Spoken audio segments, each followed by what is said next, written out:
ಎಲ್ಲ ಪ್ರೀತಿಯ ವೀಕ್ಷಕರಿಗೆ ನಮಸ್ಕಾರ. ಹೃದಯದ ಬಾಗಿಲಂತೆ ಕಣ್ಣು, ಕಣ್ಣಿನ ಕಾವ್ಯವಂತೆ ಹೆಣ್ಣು, ಮುಂದಕ್ಕೆ ಹೆಣ್ಣಿನ ಗೆಳತಿಯಂತೆ ಪ್ರೇಮ, ಪ್ರೇಮಕ್ಕೆ ದೇವನಂತೆ ಶ್ಯಾಮ, ಶ್ಯಾಮನ ಕೊಳಲಿನ ಮಧುರ ಧ್ವನಿ ಕೇಳಿ ರಾಧೆಯ ಹೃದಯವು ಮಲಗುವುದೇ ಹೇಳಿ, ಒಲವಿರದೆ ಮಲಗುವುದೇ ಹೇಳಿ. ಒಂದು ಸಿನಿಮಾದಲ್ಲಿ 7 ಹಾಡುಗಳು, ಅತ್ಯದ್ಭುತ ಹಾಡುಗಳು, ವೈವಿಧ್ಯಮಯ ಹಾಡುಗಳು.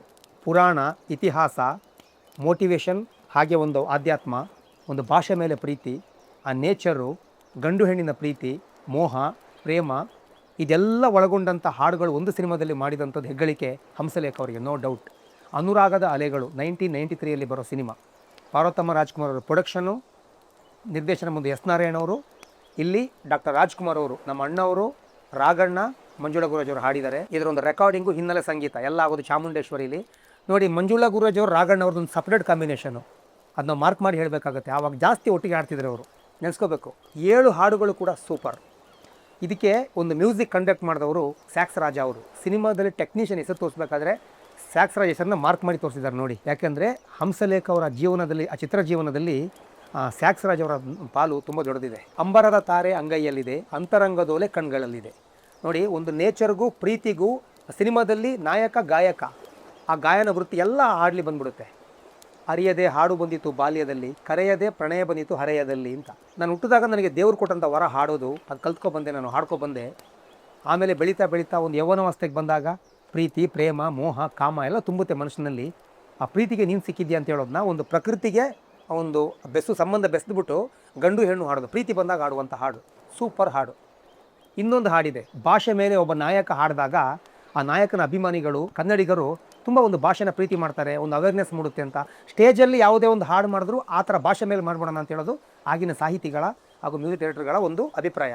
ಚೆನ್ನಾಗಿ ಮಾಡಿದರು. ಕನ್ನಡದ ಕಂದ ಇಯ ಓ ಅಂತ ಒಂದು ಭಾಷೆ ಮೇಲೆ ಒಂದು ಅವೇರ್ನೆಸ್ ಮೂಡಿಸುವಂಥ ಹಾಡು. ಹಾಗೂ ಈ ಹಾಡಿನ ಮಧ್ಯದಲ್ಲಿ ಚರಣದಲ್ಲೇ ಬರುವಂಥ ಟ್ಯೂನು, ಅಂದರೆ ಹಾಡು ಒಟ್ಟಿಗೆ ಬರುತ್ತೆ, ಸಾಹಿತ್ಯ ಒಟ್ಟಿಗೆ. ಆ ಸಾಹಿತ್ಯನ ಮರೆತುಬಿಟ್ಟು ನೀವು ಆ ಟ್ಯೂನ್ನ ಮಾತ್ರ ಕೇಳಿ. ಅದನ್ನೇ ಮತ್ತೆ ಡೆವಲಪ್ ಮಾಡಿ ಹರಿಕೃಷ್ಣ ಅವರು ರಾಜಕುಮಾರ ಸಿನಿಮಾದಲ್ಲಿ ಯಾರಿವನು ಕನ್ನಡದವನು ಅಂತ ಒಂದು ಹಾಡಿದೆ, ರಾಜರ ರಾಜ ರೆಸ್ಪೆಕ್ಟ್ ಅಂತ ಹಾಡು ಮಾಡಿದ್ದಾರೆ, ಅದನ್ನೇ ಮಾಡಿದ್ದು. ನೀವು 2 ಹಾಡನ್ನು ಇಟ್ಟು ಕೇಳಿ. ಅನುರಾಗದ ಅಲೆಗಳು ಸಿನಿಮಾದಲ್ಲಿ ಕನ್ನಡದ ಕಂದ ಹಾಡನ್ನ ಕೇಳಿ, ರಾಜಕುಮಾರ ಸಿನಿಮಾದಲ್ಲಿ ಯಾರಿವನು ಕನ್ನಡದವನು ಕೇಳಿ. ಮಧ್ಯದಲ್ಲಿ ಬರುತ್ತೆ ನಿಮಗೆ, ಸ್ಟಾರ್ಟಿಂಗ್ ಗೊತ್ತಾಗಲ್ಲ. ಆ ಕನ್ನಡದ ಕಂದ ಮಧ್ಯದಲ್ಲಿ ಬರುವಂಥ ಅಂತರ ಸಂಗೀತನೂ ಅಲ್ಲ, ಆ ಚರಣದಲ್ಲಿ ಹಾಡೊಟ್ಟಿಗೆ ಬರುವಂಥ ಮ್ಯೂಸಿಕ್ ಇದೆ. ಆ ಮ್ಯೂಸಿಕ್ನ ಮಾತ್ರ ಕೇಳಿದಾಗ ಈ ಹಾಡು ಅದರಿಂದನೇ ಸ್ಫೂರ್ತಿಯಾಗಿ ಮಾಡಿದ್ದು ಅಂತ ಗೊತ್ತಾಗುತ್ತೆ ನಿಮಗೆ. ಆ ರೀತಿ ಚಿಕ್ಕೇಜಮಾನ್ರು ಸಿನಿಮಾದಲ್ಲಿ ಒಂದು BGM ಬರುತ್ತೆ, ಅದನ್ನ ಡೆವಲಪ್ ಮಾಡಿ ಈ ಸಿನಿಮಾದಲ್ಲಿ ಸಾಗರವೇ ಸಾಗರವೇ ಅಂತ ಹಾಡು ಮಾಡಿದ್ರು. ಆ ಅಲೆಗಳಿಗೆ ದಣಿವಿಲ್ಲ, ನನ್ನ ನೋವಿಗೂ ದಣಿವಿಲ್ಲ, ತುಂಬ ನೋವಿದೆ ಅಂತ ಹೇಳೋದು ನಾವು ಒಂದು ವಿಧಿಯ ಮೇಲೆ ಬರೆದಂಥ ಹಾಡು. ಎಷ್ಟು ಚೆನ್ನಾಗಿ ಬರೆದಿದ್ದಾರೆ ಅಂದರೆ ಲಿರಿಕ್ಸು, ಅದ್ಭುತ ಫಿಲಾಸಫಿ. ಒಂದು ಸಮುದ್ರದ ಆ ಒಂದು ಗಂಡಿನ ದುಃಖನ ಕಣ್ಣೀರಿನ ಸಮುದ್ರಕ್ಕೆ ಹಾಕಿ ಕೆಲವು ಒಂದು ವಿಷಯಗಳನ್ನ ಹೇಳಿದ್ದಾರೆ ಅಲ್ಲಿ. ಚಾತಕ ಪಕ್ಷಿ ಆಗಸ ನೋಡಿ ನೀರಿನ ಹನಿಗೆ ಕಾಯದೆ, ಚಕೋರ ಪಕ್ಷಿ ಪೌರ್ಣಿಮೆಗಾಗಿ ಕತ್ತಲೆ ಊರ ನೋಡದೆ ಅಂತ. ಚಾತಕ ಪಕ್ಷಿ ಅಂದರೆ ಒಂದು ಪೌರಾಣಿಕ ಕಾಲ್ಪನಿಕ ಪಕ್ಷಿ, ಅದು ಒಂದು ಪುರಾಣದಲ್ಲಿ ಇದೆ.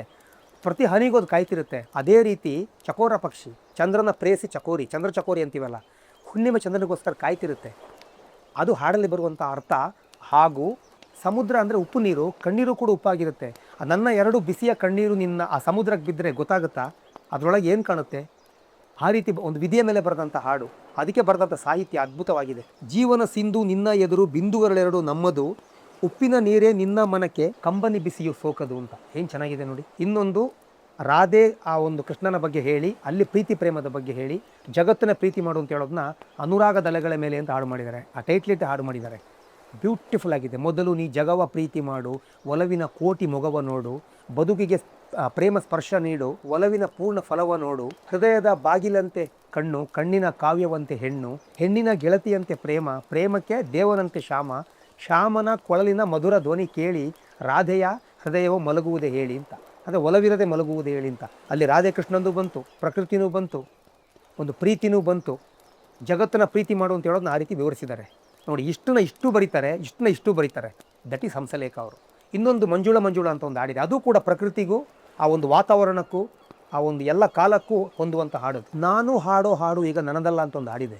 ಅಭಿಮನ್ಯು ಅವಸಾನ ಆನಂದವಲ್ಲ, ಶಾಂತಲೆಯ ಬಲಿದಾನ ಸಂತೋಷವಲ್ಲ ಅಂತ. ಅಭಿಮನ್ಯುವಿನ ಸಾವು ಒಂದು ರೋದನೆ ಅಲ್ವಾ ಅದು. ಅಭಿಮನ್ಯುನ ನಿಶಸ್ತ್ರಗೊಳಿಸಿ ಮೋಸದಿಂದ ಕೊಲ್ತಾರೆ, ಕೈಕಾಲು ಕಟ್ ಮಾಡಿ ಕೊಲ್ತಾರಲ್ವ, ಅದೊಂದು ರೋದನೆ, ಅದು ಆನಂದವಲ್ಲ. ಹಾಗೂ ಶಾಂತಲೆ ರಾಜ ವಿಷ್ಣುವರ್ಧನ ಪತ್ನಿ ಶಿವಗಂಗೆ ಬೆಟ್ಟದಲ್ಲಿ ಉಪವಾಸದಲ್ಲಿ ಇದ್ದು ಅವಳು ಆತ್ಮಹತ್ಯೆ ಮಾಡ್ಕೋತಾಳೆ ಅಂತ ಹೇಳುತ್ತೆ ಇತಿಹಾಸ. ಆ ಒಂದು ನೆನಪಿಗೋಸ್ಕರನೇ ವಿಷ್ಣುವರ್ಧನ ಶಾಂತಲೇಶ್ವರ ದೇವಸ್ಥಾನನ ಶಿವಗಂಗೆಯಲ್ಲಿ ಕಟ್ಟಿಸ್ದ. ಅದಕ್ಕೆ ನೋಡಿ 2 ಸಾಲಿ ಬರೆದುಬಿಟ್ರು. ಎಷ್ಟು ಚೆನ್ನಾಗಿ ಬರ್ದಿದ್ದಾರೆ ನೋಡಿ. ಇನ್ನೊಂದು ಮುಖ್ಯವಾದ ಹಾಡು, ಒಂದು ಆಧ್ಯಾತ್ಮ ಫಿಲಾಸಫಿ ಟಚ್ ಮಾಡಿದಂಥ ಹಾಡು, ಅಣ್ಣವರ ಸಿರಿಕಂಠದಲ್ಲಿ ಬಂದಂಥ ಹಾಡು, ಜೀವ ಕೋಗಿಲೆ ಇಂಚರ ದೇಹವೆಂಬಿದೆ ಪಂಜರ. ಒಂದು ಆತ್ಮದ ಚಟುವಟಿಕೆ ಇದೆ, ಶಬ್ದ ಇದೆಯಲ್ಲ, ಹೃದಯದ ಶಬ್ದ ಅಂತೀವಿ ನಾವು, ಹಂಗೆ ಹೇಳ್ಬೇಕು. ಅದಕ್ಕೆ ಏನು ಪಂಜರ ಅಂದರೆ ದೇಹ. ಪಂಜರದೊಳಗೆ ಗಿಳಿ ಇರೋ ಥರ ನಮ್ಮ ದೇಹದೊಳಗಡೆ ಆತ್ಮ ಹೃದಯ ಇರುತ್ತೆ ಅಂತ ಹೇಳೋದನ್ನ ಅದ್ಭುತವಾಗಿ ಬರೆದ್ಬಿಟ್ರು ಕಣ್ರಿ. ಗೂಡಿಗೆ ಸೇರೋ ಸುದ್ದಿ ಮೊದಲೇ ಕೊಡುವ, ಗೂಡಿಂದ ಹಾರೋ ಸುದ್ದಿ ಗುಟ್ಟಾಗಿಡುವ ಅಂತ. ತಾಯಿ ಗರ್ಭಾವಸ್ಥೆ ಆದಾಗ ಆಕೆ ಗೊತ್ತಾಗುತ್ತೆ ನನ್ನೊಳಗೆ ಜೀವ ಬೆಳೀತಿದೆ ಅಂತ. ಬಿಮ್ಮನಸ್ಸು ಅಂತಾರೆ ಅದಕ್ಕೆ. ಮನಸ್ಸಿನ ತಾಯಿಯ ಮನಸ್ಸಿನ ಬಿಂಬ ಅಂದರೆ ಮಗುನೇ. ಆ ಮಗು ಒಳಗೊಂದು ಜೀವ ಇರುತ್ತಲ್ಲ, ಗೊತ್ತಾಗುತ್ತೆ, ತಾಯಿಗೆ ಗೊತ್ತಾಗುತ್ತೆ. ಆದರೆ ಬೆಳೀತಾ ಬೆಳೀತಾ ಮಗು ಅಳುತ್ತೆ, ಮಾತು ಬರಲ್ಲ. ಎಲ್ಲ ತಿಳ್ಕೊಂಡ್ಮೇಲೆ ಅಹಂಕಾರ ಬರುತ್ತೆ ಆ ವ್ಯಕ್ತಿಗೆ.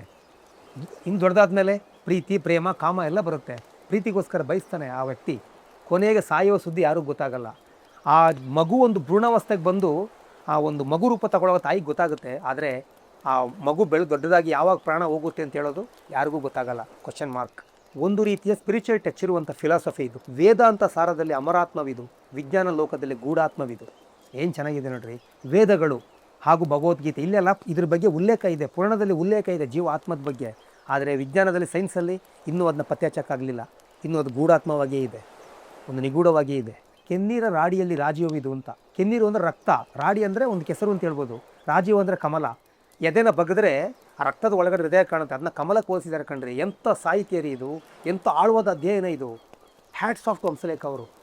ಅಂದರೆ ಓವರಾಲ್ ಹೃದಯ ಮತ್ತು ದೇಹ, ಆತ್ಮ ಅಂತ ಏನು ಹೇಳ್ತೀವಿ, ಅದ್ರ ಬಗ್ಗೆ ಬರೆದಂಥ ಒಂದು ಅದ್ಭುತ ಫಿಲಾಸಫಿ ಇದು. ಅಣ್ಣವರಿದ್ನ ಚಾಮುಂಡೇಶ್ವರಲ್ಲಿ ಹಾಡಿ ಕಣ್ಣೀರು ಹಾಕೊಂಡು ಹೋಗಿದ್ದನ್ನ ಹಂಸಲೇಖರು ಇವತ್ತಿಗೂ ಮರ್ತಿಲ್ಲ. ತುಂಬ ಎಮೋಷನಲ್ ಆಗಿದ್ರು ಅಣ್ಣವರು ಅವತ್ತು. ಎಂಥ ಹಾಡ್ಕೊಟ್ಬಿಟ್ರಿ ನನಗೆ ಅಂತ. ಒಂದು ಫಿಲಾಸಫಿನ ಯಾವ ಥರ ಒಂದು ಆಧ್ಯಾತ್ಮ ಟಚ್ ಮಾಡಿ ಹೇಳಿದ್ದಾರೆ ನೋಡಿ. ಇದೆಲ್ಲ ಸೃಷ್ಟಿಯಾಗೋದು ಚಾಮುಂಡೇಶ್ವರಿ, ಸಂಕೇತು, ಹಂಸಲೇಖರ ಮನೆಯಲ್ಲಿ ತುಂಬ ಟೈಮ್ ತೊಗೊಂಡು ಹಾಡು ಬರೆಯೋದು. ಒಂದು 10-12 ದಿನದಲ್ಲೇ ಇದ್ರದ್ದು ಟ್ಯೂನ್ ಮುಗಿದೋಗುತ್ತೆ. ಆದರೆ ಲಿರಿಕ್ಸು, ಪಲ್ಲವಿ, ಚರಣ ಇದ್ರಲ್ಲಿ ಟೈಮ್ ತೊಗೊಂಡು ಮಾಡೋದು. ಪಾರ್ವತಮ್ಮ ಅವ್ರು ಹೇಳ್ತಾರೆ ಒಳ್ಳೊಳ್ಳೆ ಹಾಡುಗಳು ಬೇಕು ಹಂಸಲೇಖ ಅವರೇ, ಈ ಥರ ಎಲ್ಲ ಬೇಕು ಅಂತ ಹೇಳಿದಾಗ ಹಂಸಲೇಖ ಅವ್ರು ಅದ್ಭುತವಾಗಿ ಮಾಡಿಬಿಟ್ರು ಹಾಡನ್ನ. 7 ಹಾಡುಗಳು ಸೂಪರ್. ಮಧ್ಯೆ ಬಿಟ್ ಸಾಂಗ್ಗಳು ಕೆಲವು ಬರುತ್ತೆ. ಆ ಒಂದು ಸಾಂಗ್ ಏನಿದೆ ಫುಲ್ ಸಾಂಗ್, ಅದರದ್ದೇ ಬಿಟ್ ಸಾಂಗ್ ಬರುತ್ತೆ. ಆದರೆ ಜೀವಕ್ಕೋಗಿಲ್ಲ ಇಂಚರ ಒಂದು ಅದ್ಭುತ ಫಿಲಾಸಫಿ ಅಂತ ಹೇಳ್ಬೋದು. ಇಂಥ ಒಳ್ಳೆ ಹಾಡು ಕೊಟ್ಟು ಹಂಸಲೇಖ ಅವರಿಗೆ ನಾವು ಎಷ್ಟು ಥ್ಯಾಂಕ್ಸ್ ಹೇಳಿದ್ರು ಸಾಲದು.